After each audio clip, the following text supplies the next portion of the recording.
I don't want people to be achieving, thinking it's going to be something and change their life when you get there and you realize it really is about the quality of your relationships and how supported you feel.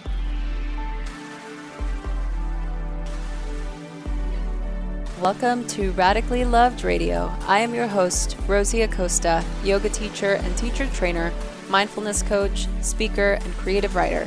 I am also the founder of radicallylove.com, a website where you can go for more information about yoga, mindfulness, meditation, and lifestyle advice.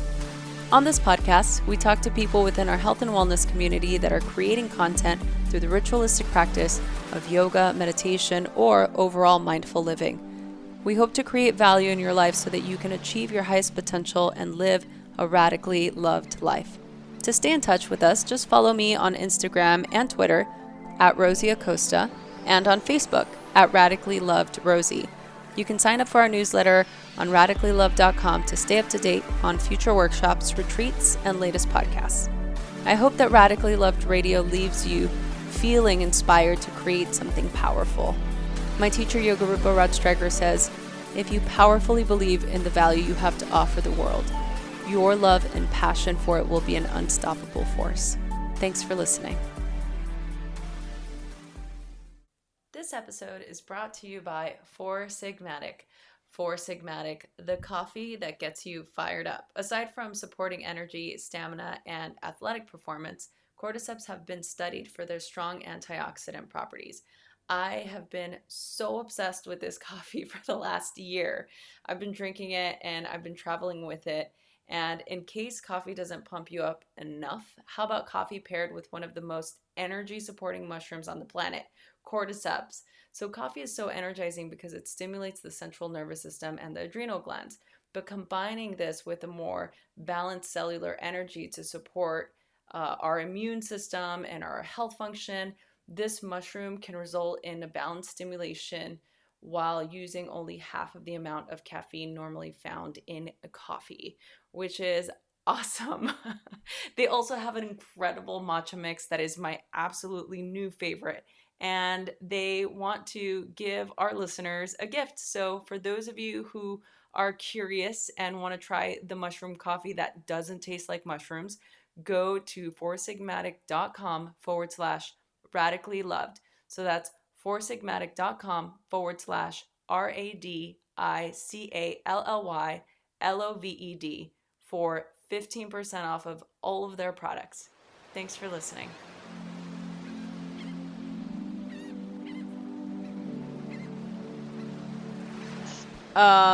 Lori Harder, welcome. How are you? I'm so excited to be here. I'm amazing. I'm much better now. Okay.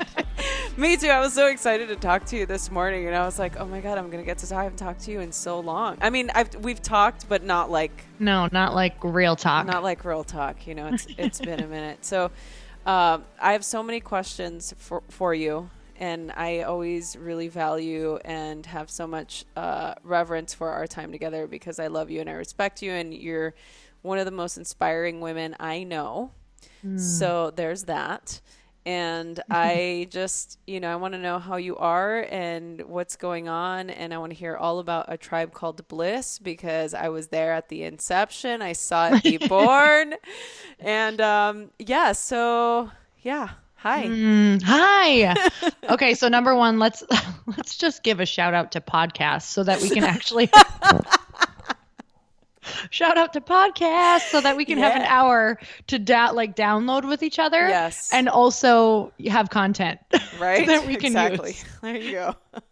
But really, that's why I started my podcast too. I was literally like, okay, how can I make content creation fun while connecting with friends or people that I wouldn't normally connect with? So there you go. So I am amazing. And now that I get to be, that's the really cool part, Rosie, I will tell you, you guys, we were just chatting a little bit before this, just about, how when you're launching something, when you're birthing something, when it's all coming, you have to ride that momentum. But and it can be really intense and it can be really overwhelming. But at the same time, it's like I am getting to connect in ways that I have never connected with people through this launch. Like I'm, my book team it's all females, and they're just like so insanely amazing and supportive, and getting to just spend time with them, even if it's, planning and, thinking of these different things we're going to do with the book, has been awesome. And then getting to talk to all the people on the podcast just all in a row. And normally I'm the one, interviewing. So it's really nice to be able to also just talk on the topic with other people. So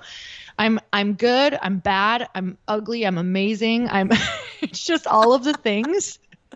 And I've let go of like the resistance around it. So it's been a lot easier. Yeah, you have all of this. First of all, I don't even actually know how you do it. I feel like there's maybe a couple of Lori clones out in the world that help you accomplish like I have a really everything amazing that team, you I'm not do. gonna lie. And no, but it's amazing, and I know I see how much work and dedication and heart you put into everything you do, and I know that everybody sees that and feels that. How has writing this book been like anything or nothing you've ever done? Okay, because it's both. Yeah. It's been like nothing I've ever done, because I've never felt this much just training as far as taming my inner toddler. So like I have never had to be this focused for this long. And I will tell you that it did not get better. Like every time I went to sit down, I thought that I would somehow be better and have this great habit and feel like, oh, it flows, and like the inspirational heavenly gates open up. Except every time I'd sit, I'd be like, okay, so let's start with the latte. Okay, I'm ordering an almond milk latte, because I learned I had to go to a coffee shop because nothing was happening at home. Ah. So I'd sit and I'd have my latte and I'd be like, okay, so let's take a picture of this latte and upload it. Like, you are supposed to be writing right now. And then I'm like, you know what? I need to have some chocolate to go with it. So I get up again. And then I'm like, you know what? I have to go to the bathroom. Oh my God, I forgot water. I was like, are you really? You start to observe yourself. And I know that everyone on here can probably relate to this, and probably you too, Rosie. Yeah, like you start to become an observer of your own crazy. Yeah. And that was when I started to, I brought in a lot of just grace and compassion for myself, because I was like, okay, you know what? You've never gone on this journey before, and I can see why you're resistant. Yes, I was having these conversations with myself daily. It was like, okay, these are stories you've never told before. This is not going to be easy, but how will you feel if you do not sit and get this out of you? Okay, you're going to feel like how you've been feeling, like anxious, like waking you up at night. There's this message that's eating at you that has to come out. And I was sick of feeling that way as well. So I kind of knew that I had to just get used to sitting in that resistance and being so uncomfortable. And the wave does pass, kind of just feels like you're ready to freak out. And then if you're committed to it, it's like it starts to go away. So this was a daily thing for me. And then just forcing myself to write. And honestly, it was like towards the end of the book, don't get me wrong, there were beautiful days, and I honestly will write another book. I loved the process as much as I hated it.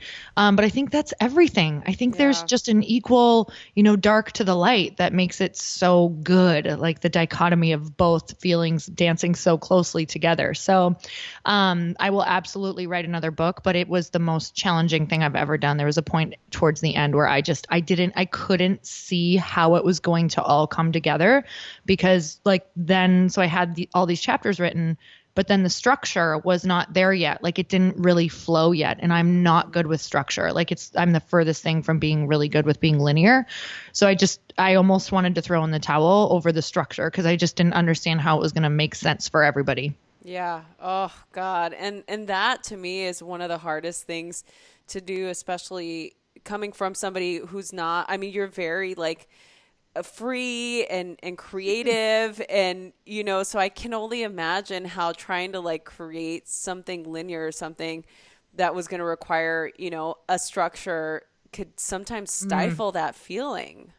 And this is where, when people really want to know how things get done, it's like, well, I called in a woman who works for us, and she's kind of been on my journey for so long. I actually used to train her when I owned a studio, and I was like, Heidi, I need your help. Like I literally need you to fly out here. So I flew her out. She's on my team.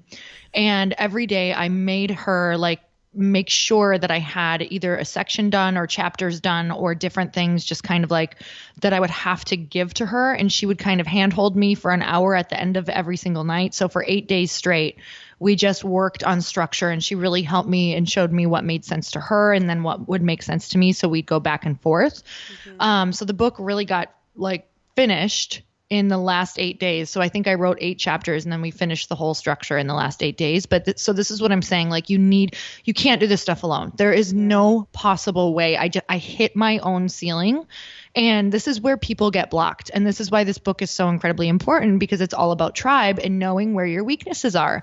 And instead of trying to gain the strengths that you're like, this feels so foreign and awful to me, why don't you actually call in those people into your life and go seek them out so that it is now your strength and you have the connection to the strength. And it's like, okay, how can I help you? How can you help me? And that has been the most powerful thing for me, because I used to think that I had to be everything, and that's not working. You're exhausted. It's not fun. You're doing things you're not interested in. And yes, there is a portion of your life that you have to do that until you can maybe have the money where you can pay for someone or, work out a trade or something like that. But I've really been working out trades my whole life to try to work on or try to get people with more strengths in different areas into my life. And that's how we do it. And that's how we get by, and we can't do it alone. And I think, depending on what you grew up with or where you're from, it was always such a badge of honor to do things on your own. And I remember that. I remember like my life getting so busy and owning 2 different businesses back in Minneapolis, like running a gym and doing network marketing. And I still wanted to be the person to have perfect vacuum lines that I put there in my living room. And I was like, you are psychotic. Like, hire a cleaner for the love. Like, my husband was like, I'm either going to have you hire a cleaner or divorce you because you're psycho. I was like, okay, well, hire a cleaner. And I felt so bad. I was so ashamed because I thought that I was supposed to do it all. I was so embarrassed to tell people I had a cleaner. And I was like, okay, but I love my cleaners. Like, they're amazing. I love them. They saved my life. Why wouldn't I be proud that I have these? Yeah. I have these amazing people in my life. So it's just, it started really small like that. And then once I got addicted to it and started to see how amazing it was, I just started looking for it everywhere. I was like, okay, well, why would I do this? Okay, well, how can I work a little bit more here to be able to also pay someone over here and do this and free me up to do the fun stuff, like the creative stuff? Yeah, well, so that's a great segue to talk about this book and A Tribe Called Bliss, and what kind of spawned the idea and the process, really. So tell us about how you were able to find your tribe. I mean, there's been so many different ways, and I do write a lot about the different ways inside the book, but I will tell you, Chris is my husband.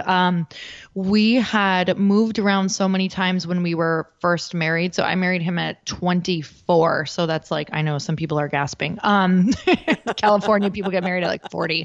And I think we had 9 different places that we had lived, together in a very short span of time, like 2 or 3 years. And every time we would move, I would have no friends. Like, I would be like, okay, new place. And I was really used to not having a lot of friends because I grew up in a really small town in a restrictive religion. I was homeschooled through high school.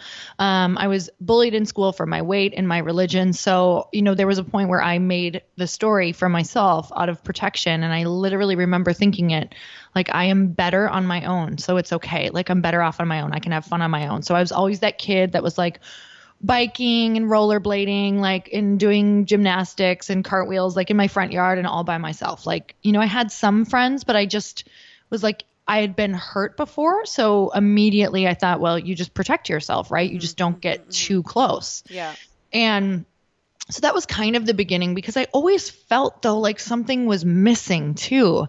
And you don't know what it is, especially when you're younger, you're like, you don't know what it is, but you're feeling a bit empty in certain areas of your life. And moving forward, I ended up making some friends, and I had through different points of my life, I had different groups of friends, and again, different things happened with these different groups of friends that just kind of locked in. I'm better off on my own. But what I didn't realize is that I was having these checklists as well, having these massive expectations on these friends. Like, if you didn't meet this, best friend criteria, that you were out. Like, oh, you don't like Barbies? No, but I mean, real example. You're out of here, out of my life. But it's the same idea. Like, okay, if I can't, if we can, and I know that you see this Yeah. in your world as well. Yeah, I for see sure. in my world, it's like, okay, well, if you don't do yoga and you don't drink green juice and you don't do this or you don't find this interesting, then I'm sorry, but we're just not going to be like friends. Like it's just not a thing.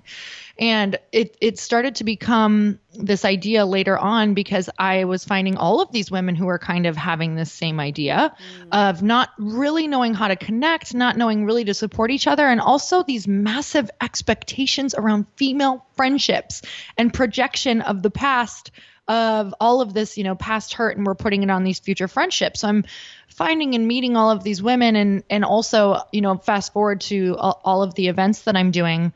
It's like they're loving what's going on in the room, but they're loving what's going on in the room and the energy and the connection because they are in a different set of agreements than they're in their own life.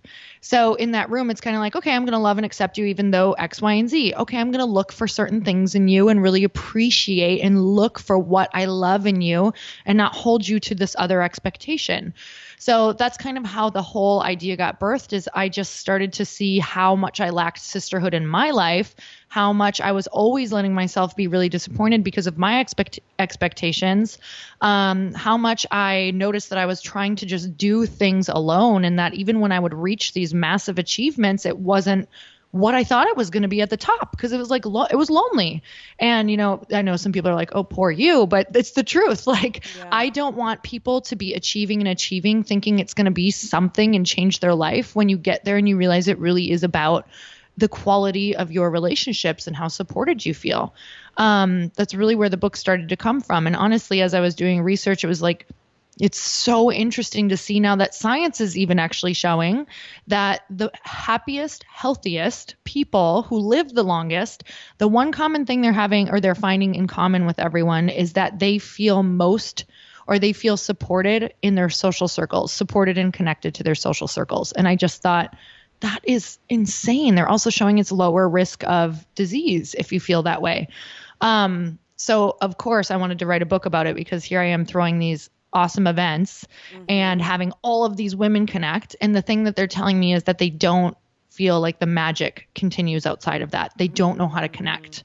And I thought, okay, well, what's the magic formula within the room that they're feeling this incredible connection and then they don't keep it going? Well, they have no agreements in their life. They have no boundaries. So it's kind of like a lot of us are even afraid to connect because we're afraid someone might come in and take too much time or too much energy or vice versa. And I thought, what if we started our relationships on boundaries or took the ones that we had and said, I really care deeply about you and I'd love to connect more, except what if we connected with these agreements and these boundaries so that it was never, feeling like either one of us was taking time or energy out of our life, but it really was adding massive value. And here's the agreements and here's how we treat each other. And here's how, when this comes up, we can work through this. And, it's done step by step. So it's not all in your face book. You're really doing this chapter by chapter. But that's where the book came from is because it's not just, 50% of the women I talk to, it is almost 100% of the women that I talk to crave deeper connections and stronger social circles. Yeah. And what I love about what you do and when you create these little micro communities of different things that you might put out there is that you really do follow up with creating a community. And I feel like that is so, it's so prevalent in this book and speaking to creating something that's more sustainable and long term as opposed to, oh, we're going to get together just once a year and then that's it. Right? Why do you think we feel like success is a solo project? I think it's what we've seen. I think that for me, I'll share that what I heard, especially in the fitness world, was when I was just striving to either win at the top or get a magazine cover or get, start a career or try to be something in your industry. It's like we believe there's only a set amount of numbers for everything, a set amount of winners, a set amount of people who can reach the top. It's like mindset. The mindset is lack. So I think that as far as success being a solo thing, it's almost like a protective thing too. It's like, well, I'm not going to take you with me because what if there's only, room for the top for me? And if you're winning, that means I'm losing. And that is absolutely not the case. Like, in fact, I have found that if you can really wrap your mind around the idea that I mean, Rosie, legitimately, like right now today, if I decided just to focus on, instead of my book tour, and I really should 100% do this, but this is partially the plan of the book tour, is literally figuring out how I can support someone, if I can focus all of my energy on how this could add value to them and really think of how I could support them in their mission, it boosts me. Like, if we could come from that place, like, hey, how can I add value? Hey, how can I help you? Okay, how can I show up at your stuff? Hey, how can I do this? If we focus solely on that and don't get overwhelmed, you don't have to do it with a million people. You just choose your few. But if we focused on that, the world would shift and there would be even more spots and our things would naturally boost because we're all so different. So even if you're going for the same exact spot and you have the mindset of abundance, yes, she might win one year and you might win the next. It might not have been your year that first year, or somehow there might magically appear this other thing that you didn't even know you wanted even more.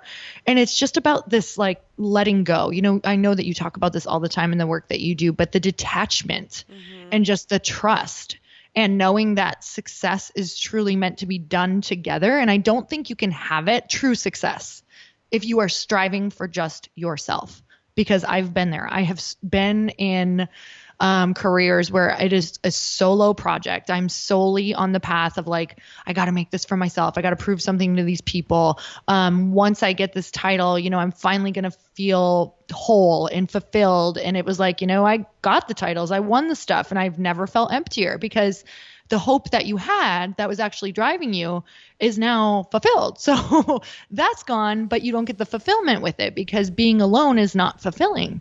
It's like when you finally get something, you want your friends there, you want your sisters there, you want your whole family, you want people to celebrate with you and be side by side and shoulder to shoulder and be walking with you going, okay, yeah, I've been there too. Yep, that part is hard. Yep, but we're going to get through it. Here we go. Like, how can we help each other? So that's really where it was just this eye-opening shift of when we truly commit and help each other and you find other people who are willing to agree to have this mindset of abundance around, you know, your business is my business is your business, like my resources are your resources. And if you both go into the relationship having that, which is kind of like what Chris and I do with all of these different masterminds, and, you know, when people, we really connect with people, it's like your life shifts and everything rises together. Yeah. Yes. You preach, sister. That's yeah. I know you know that because you do that.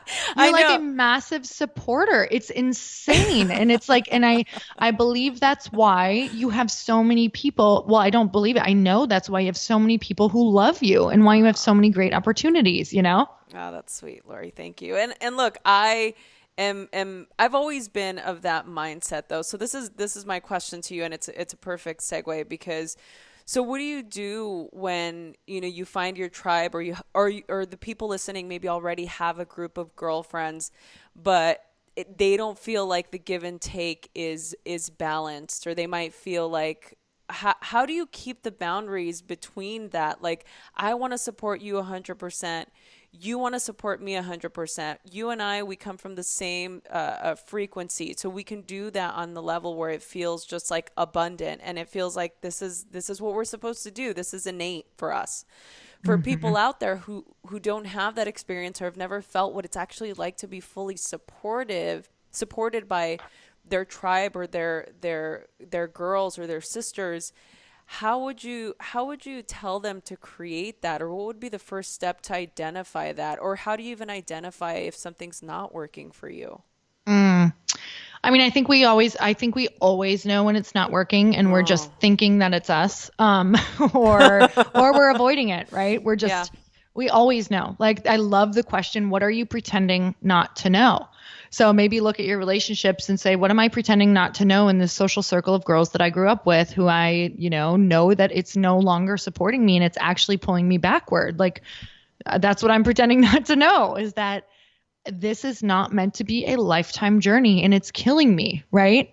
So it's either going to continue killing you, or you can have a conversation about it, or you can have, a conversation and also move on from it. And that's the tough stuff. That's why we stay stuck. I'm just being really honest. And I'm looking in my life too. It's like, I can tell you exactly where I need to have a conversation or do something, but I'm avoiding it because I don't want to feel pain, cause pain, or be the person who's looked at or judged in a negative light. But it truly is, if you want to follow the path of why you are here, you have to have those tough conversations. And I think it's Tim Ferriss who says your level of happiness and success is measured by the amount of tough conversations you will have.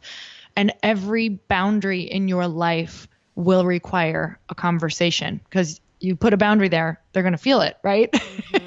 Yeah. They're going to feel it. And if you don't say why you're putting this boundary there, then it's like they're either going to leave or there's going to be some big problem.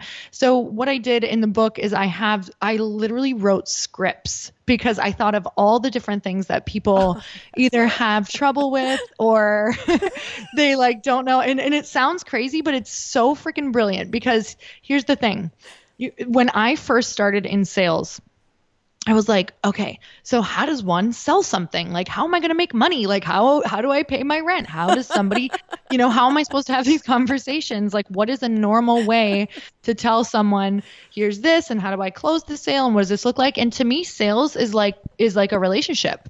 It's like, here's what I have, here's what I can do, here's what's going on, and here's how, are you interested? Like, Are you interested or not? Or where's this going to go? Okay, well, that's not possible. All right. So you need to learn this dance with grace, right? Have you ever met a salesperson that you're just like, wow, that was like the most beautiful conversation with boundaries, with kind of like just this beautiful dance? But that's what it is. I mean, we're constantly in sales with each other, in my personal opinion, whether it's your spouse, whether it's your friend, whatever that looks like. And when I first started sales, they're like, here's your script, make it your own. Okay, well, now I can see the guide. I'm definitely not going to say this word for word. This doesn't feel good, but I like this, and this, and I can see how this segues and really makes sense.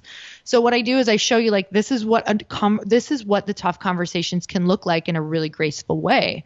So you can use this until you find your own words, or just read this, see what it looks like, and then create your own.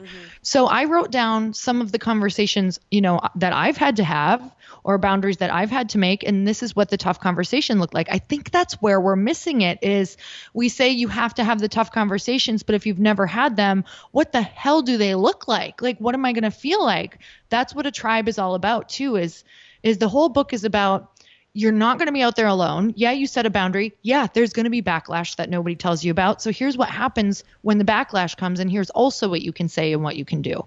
So it's like actually like somebody walking with you side by side through the tough stuff of navigating relationships, of really creating a more connected tribe, or having to disconnect from the tribe that you already have. Because like we started out this conversation on, or this question was, we always know. Yeah. And we always know what we have to do. We just don't know how. So then we're like, that seems really uncomfortable. But if you know the how, and you know that on the other side, there is pure freedom, and someone's telling you, have this conversation, this changed my life. Like Rosie, like I just had a conversation with my mom last week that was life changing. Like I wish I would have had it 10 years ago.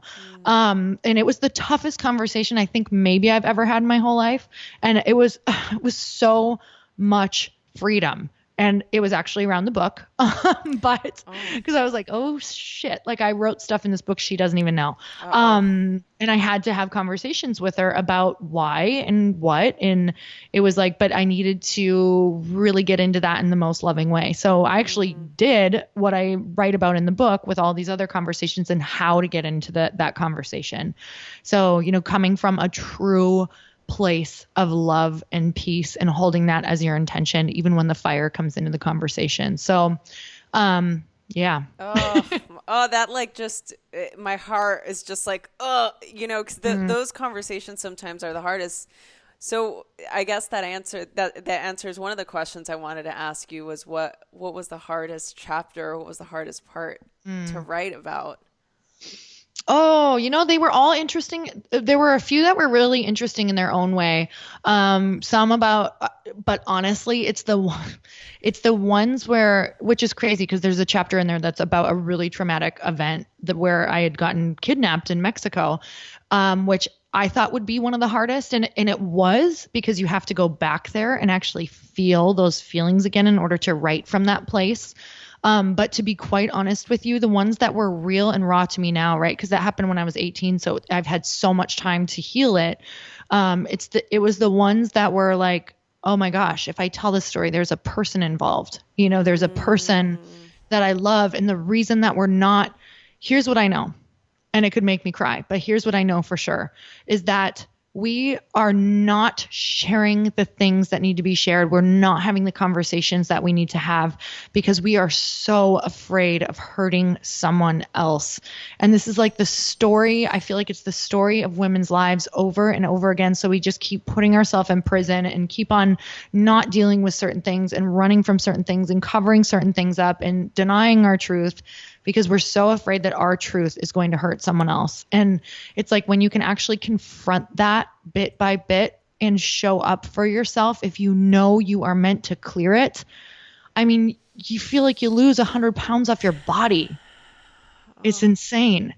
So it's like, what needs to be cleared, and that's really kind of what I think I was doing while I was writing this book. Is it was like, sometimes I would feel something just overtake my fingertips and just be like, you have to write this for other women to free them.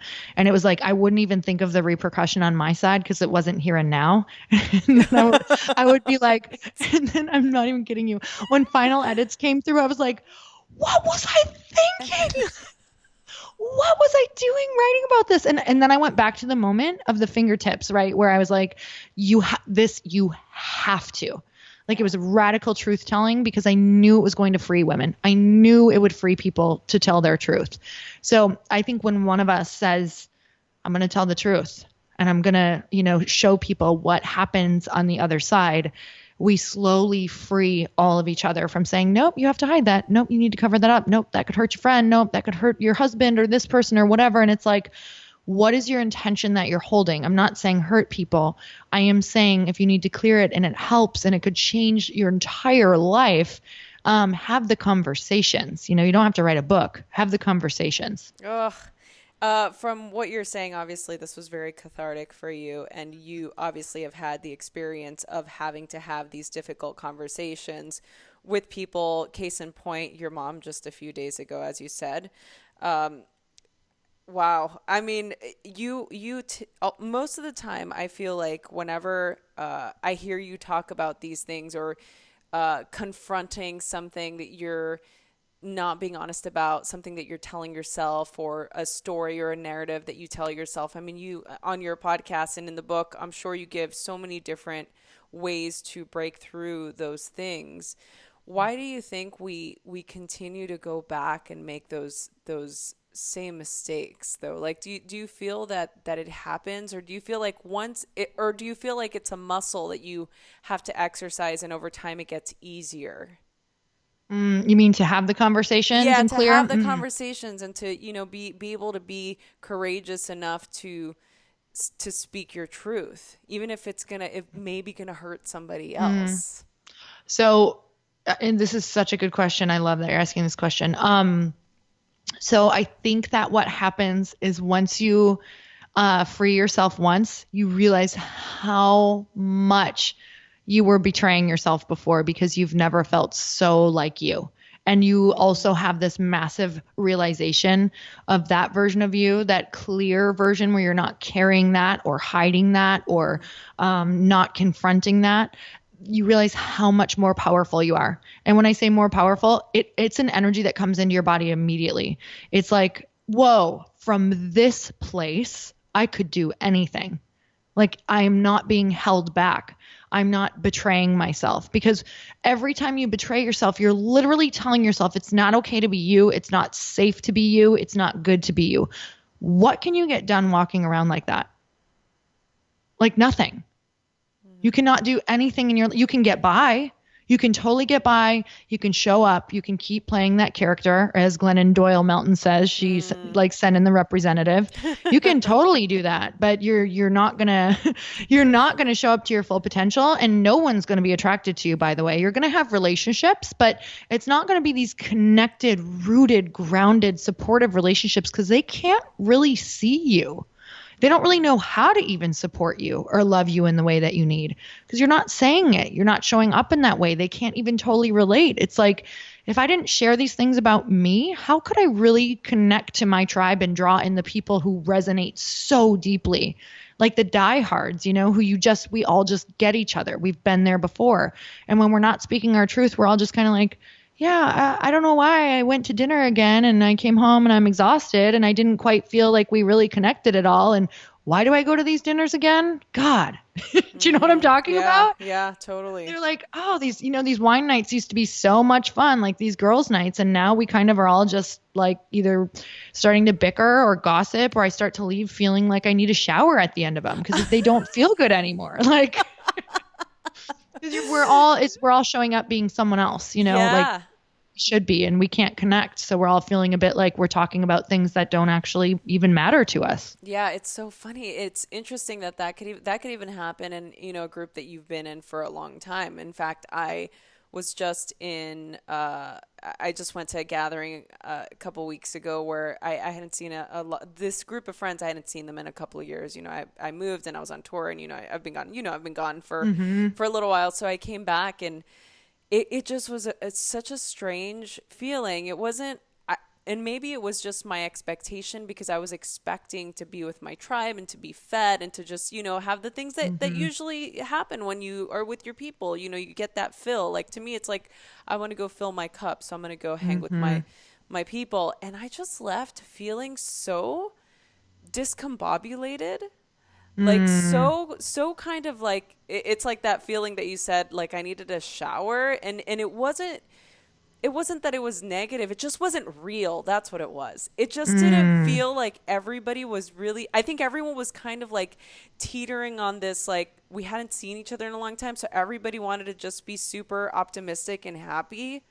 But Totally. even though, like, side note, we all know that everyone's got shit going on in their lives, but nobody wanted to really talk about it. And it's like, we would try to bring things up, and it was like, oh, but everything's fine. It's just going to work out. Everything's great. And it's like, okay.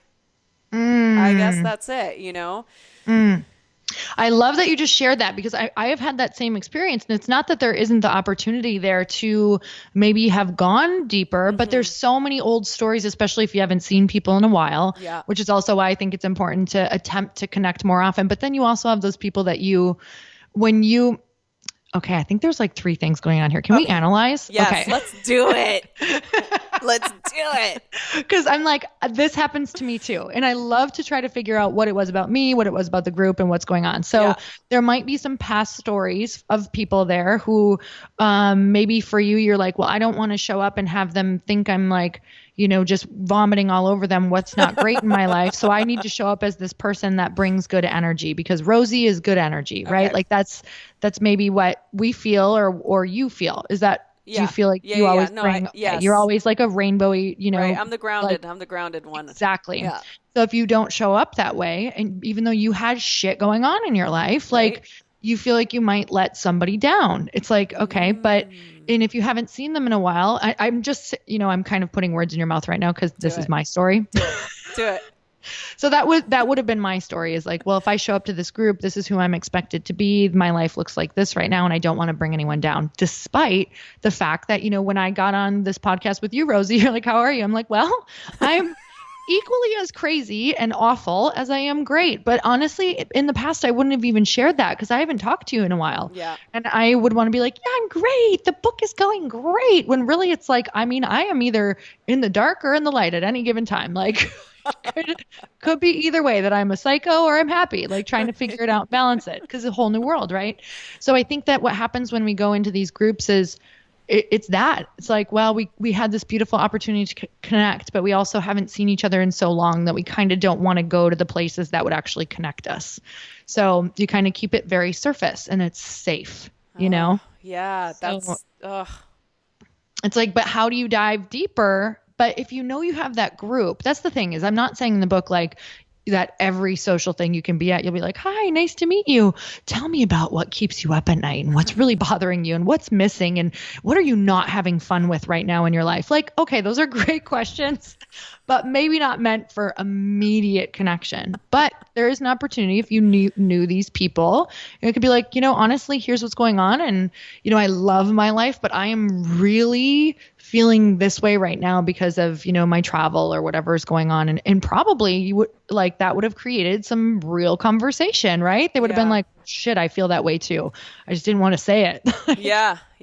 No. And so that's the tough part though. It's like, do you even want to go there sometimes? Because it takes energy, right? Yes.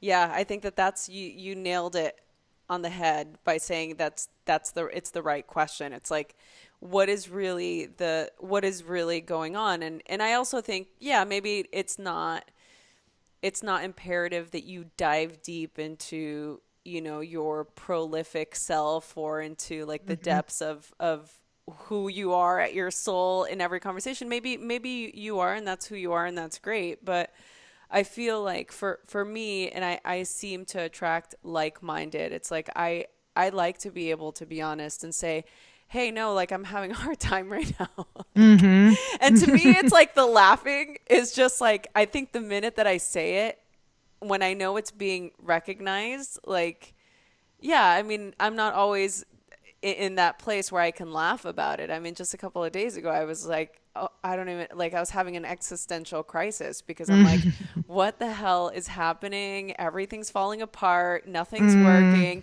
and it's like, okay, but wait, like, is it really? No, I just need to do X, Y, and Z. And normally it's like, I have a couple of remedies that I do, and then, we just move on. But that doesn't mean that it's not real and that I'm not feeling that way.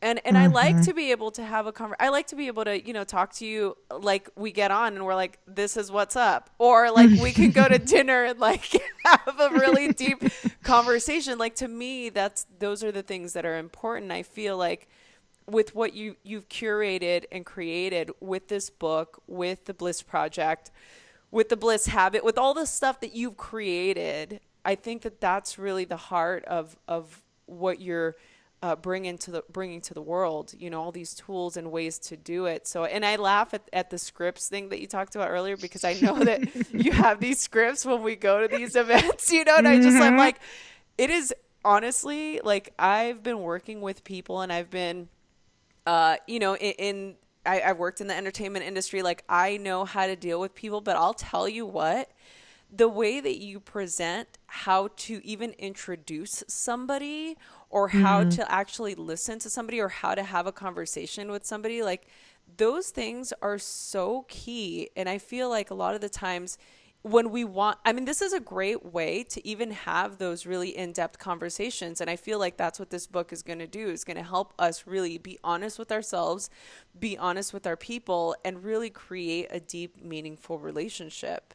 Oh, that makes me so happy to hear. And thank you so much for that. And I'm so excited that you've gotten to be able to experience it, just with so many hundreds of women, because it just shows over and over, even if because I know that you are so good with people and you have that gift of grace to really be able to dance in the relationships. But because of working with so many people, you also know that we haven't seen it before. Like there's no examples for people to follow. So they're feeling like, okay, I've never seen good forms of communication that really work. So how do I know how to do it? So it's almost like people are blaming themselves or blaming other people for this lack of connection or their relationships going smoothly. And it's like, it is learning forms of communication and also understanding how freaking different we all are. Like, people are not, no matter even, here's such a disconnect, even for really like-minded people, is thinking that my like-minded girlfriends are going to have the same beliefs and agreements as me. Like some of them want to connect all of the time, and that's not that's not a belief in an agreement for me. Like, I don't want to do it that often, to be honest. Like, I'm just saying, like, I don't need it every single week or a couple times a week, for me, because I'm like in every other type of week if I need to, if I want to keep a really close connection or something like that, because we all have so much going on. Yeah. But if I don't learn that language, or if we don't learn each other's, what's important, where there's time, where there's boundaries, where there's energetic boundaries, where we really do believe something different, we don't know how to talk about the tough stuff because we take it all personally. Like, oh, if she doesn't want to see me, she must not like me. Oh, if I don't meet this or she doesn't meet that, we must not be able to be best friends. Like, there's these so many unspoken expectations that we're just taking and making about us and being hurt and then pulling away. And it's like, what if we had the conversations that could just negate all of those things and we always knew what was up, And if something felt like, I don't know what's up, we said, hey, what's up? Yeah. What if we created that space for that? Yeah. Like, how awesome would that be? Amazing. Oh, well, no, and I love what you're talking about, having that, I'm like the whole expectation bit, and I'll say it, and I quote my teacher all the time when he says, expectation is premeditated resentment. So it's like, so good. But isn't it? It is like and we create these expectations with our relationships and with our friends, and then it doesn't happen or they don't fulfill it. And it's like, it creates this thing. So I feel like you're opening such a broader conversation and really bringing value to it and giving us tools on how to do that. So I'm really excited, and I love you. You're amazing. Okay. I got a couple more questions, before I let you go off onto the world of magical mermaids. Yeah, it's going to be magical and mermaidish all day. What moves you toward greater meaning and purpose in your life? Mm. I've always wanted to ask you that question. Oh, I'm in the space of being really open to seeing an even bigger picture than I thought I was seeing before. So I think what really is moving me right now is watching this message of, it's this message of tribe and support and communication, but it's really an underlying message of freeing people. Like, when I see that sense of freedom to be themselves and to, because when you forgive or when you let go or when you stop resenting or holding an expectation, and when you learn to show up as the most authentic version of you in that moment to attract your tribe, because it's not about fitting in, right? It's about like standing out more so they can see you, and you just become like this big bat signal for all your like-minded people. That's kind of the idea. But just what freedom of saying, hey, it's not only safe to be you, it is actually freaking awesome to be you. And that's where the magic is. And I think watching even the body chemistry change when women hear that message and watch somebody be totally themselves. Like, I got to speak this last weekend at my friend Amber Liliestrom's event, and I really went up there with my goal and intention of being so authentically me that it was permission for everybody in the audience to be them. And I'm not kidding you. I just watched everybody just like they were just having fun and laughing. And that was the main thing afterward, is all of the women on stage again were just showing up so as themselves that it was this beautiful room of all these women feeling like they could show up in their full power.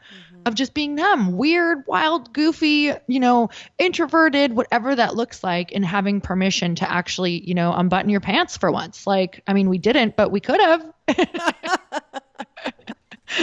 it would have been cool too. Like, you know what? My pants are bugging me. I have to unbutton them. And I would have been like, awesome. This blouse is bugging me. Okay, so I'll wear sweatshirts. I don't wear blouses, but maybe. I don't know. I think I might. I think blouses were from the 80s. I know, like, where did we just go right now? In fact, this is how my mind works. I'm surprised we didn't get here sooner. I know. I'm like, we should have just started here. Is your blouse bothering you today? Get rid of it. It's funny because I'm actually wearing a blouse right now. I'm not kidding, Gloria. I'm not kidding. I'm going to take a picture and send it to you. I swear. And I walked into the room and Tori's like, what are we? He's like, what are we, in the 90s? And I'm like, I don't really know how that even transferred into the creative of the universe for us to be. How did I even say blouse? I don't know. I haven't used that word in 10 years. I haven't owned a blouse in 10 years. That is, all right, that's insane. Oh, God. Okay. When was the last time you felt completely fearless? Oh, completely fearless. You know what? My honest answer that's coming through right now is if I felt completely fearless, I might feel totally naked because fear has always been a sign that I am headed in the right direction. So I guess when I'm thinking about doing big things, I always have fear. Literally, it's like my co-pilot. And I've just learned to make really good friends with it. Like for years, I'm like, I hate you. You're an a-hole. But now I'm like, okay, there you are. And you're directing me. Like I can always tell where I need to go. But completely fearless is, even when I'm doing exciting stuff like going surfing, I am freaking so scared the night before and I'm having visions of sharks. And then I'm like, stop it. This is like what you want to do. So I think that I always have a little bit of fear around something, to be honest. And I actually have translated it now in the past few months because I've done a lot of work around it because I used to just resist fear so much. And it came through in like a meditation and a prayer that fear is actually my gift. Like if I didn't have it, I wouldn't know how to communicate with people on what they're supposed to be doing. And I wouldn't know how to share with them how to move through the feelings and the resistance. So I don't know if I've ever felt totally fearless around things I get very excited about. I think in my life, I'm most excited about yeah, Rosie, everything I do is scary. I don't know. Like, I don't know what that's like. Maybe when I ate a meal yesterday, like I wasn't scared of her putting my tray down on the airplane. Like I felt very fearless then. No, I love what you're saying. You want to roll? I was like, yes. You're like, yes, you didn't feel any fear, but then you were still on an airplane. That's true. See? So there was still fear present. By the way, do you want to hear the craziest airplane story? Just really fast, 30 seconds. Hear it. Tell me. You probably have not had this happen. I'm on the airplane home yesterday. Okay. And the pilot comes across and he's like, we just had an incident on the airplane where someone was smoking marijuana in the bathroom. And I want to let you know that if you do it again, we are diverting and landing this aircraft immediately. And we're like, are you kidding me? Someone was just smoking weed on the airplane. And if we have to land this thing, like we were all going to go and legitimately go back and hurt this person. Oh, no. Oh, no. Yeah, I have never had that happen. So anyway, that was last night. All right. Lightning round. Are you ready? Okay, I'm ready. What's your favorite word? What's my favorite word? You know what? I love the word ritual right now. I don't know. I just think it's so beautiful and it's sacred. What's your least favorite word? I was going to say like bunghole, but I kind of like that word.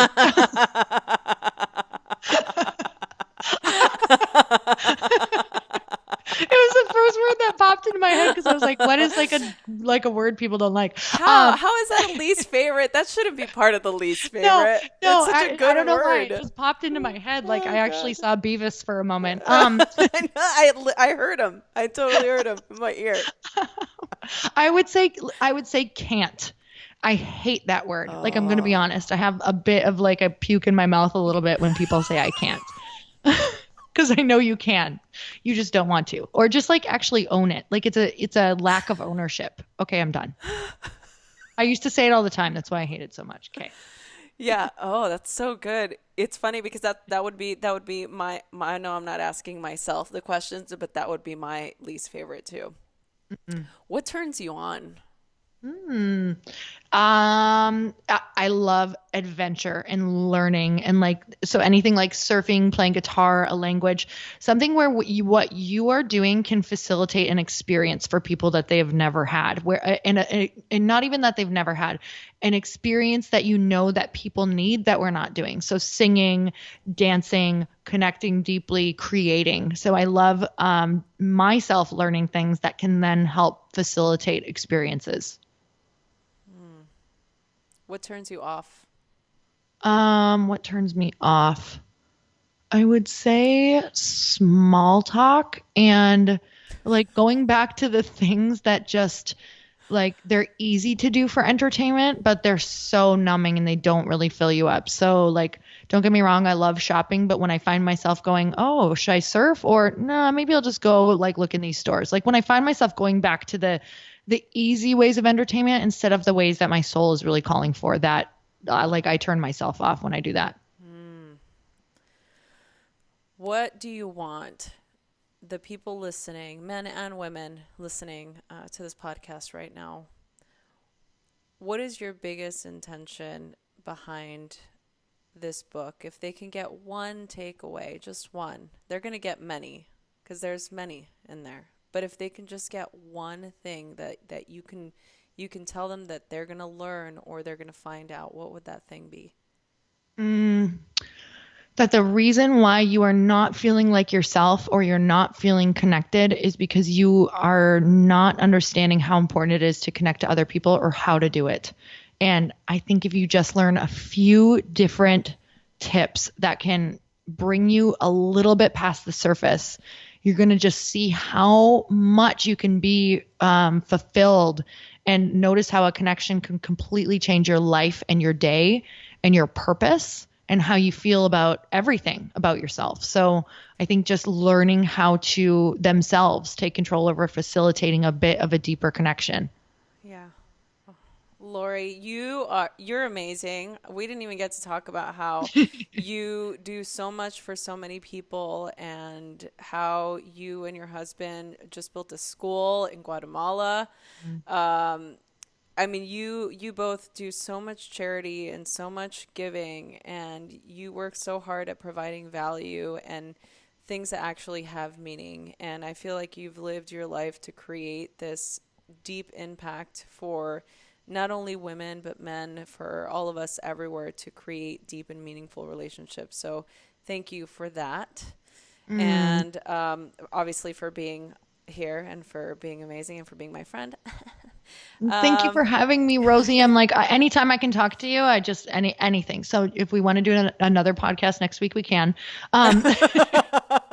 No, but for real, you know that we always have like the most amazing conversations. And I'm so grateful for the work that you do in the world because it is not everyone that we can create this safe space with. And that's what you do. You create these containers of beautiful space for people to connect and get to know themselves. And I just think that that is your gift, is being so interested and so compassionate and holding that space. So I'm thankful for you.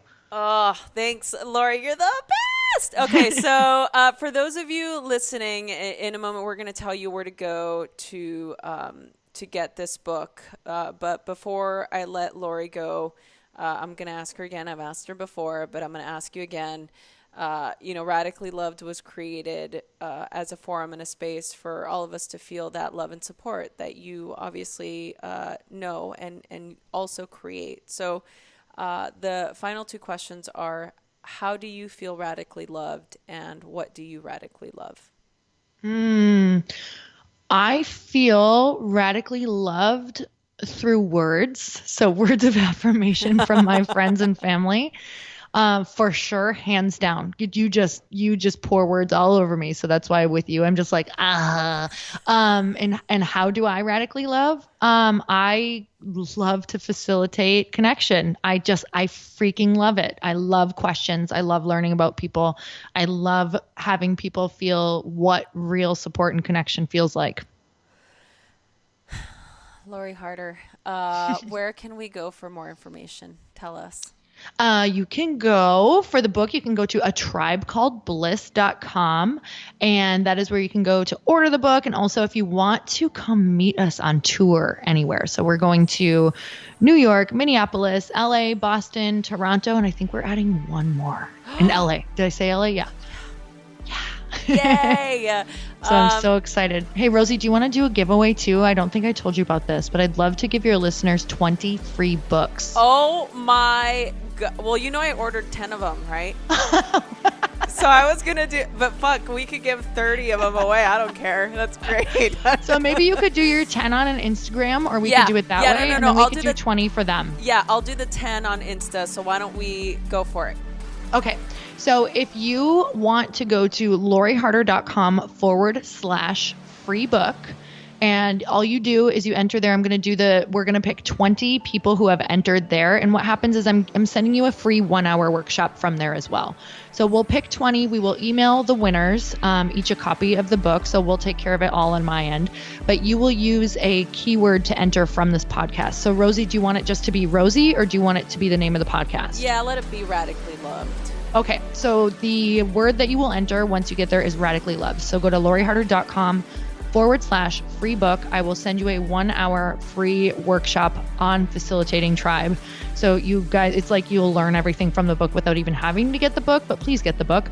But also I will send out those 20 free books, and my team will email you if you are one of the winners. But either way, you won because you got a workshop. Yay! And so for those of you listening, if you go to the show notes, that link will be on the show notes for this particular podcast episode. So please do it, and please get the book, you guys. Authors really, they appreciate you listening to this and the support we give them, but the way to really show support is by buying their book. So let's help support. This is part of our community. This is our tribe. So we're a tribe called Bliss here. Let's show Lori that we support. So thank you all for listening. Thank you, Lori. You're amazing. I love you. And yeah, awesome. I love you. Thank you so much. And you guys, thank you so much. I so appreciate it. Hey everyone, I hope you enjoyed this episode. I am so excited to continue to do this. Please share this with your friends. Email us, message us on Instagram at Rosie Acosta or on Twitter at Rosie Acosta. Subscribe on iTunes, write a review. We love doing this, so please help us continue to keep this podcast going. Thanks for listening.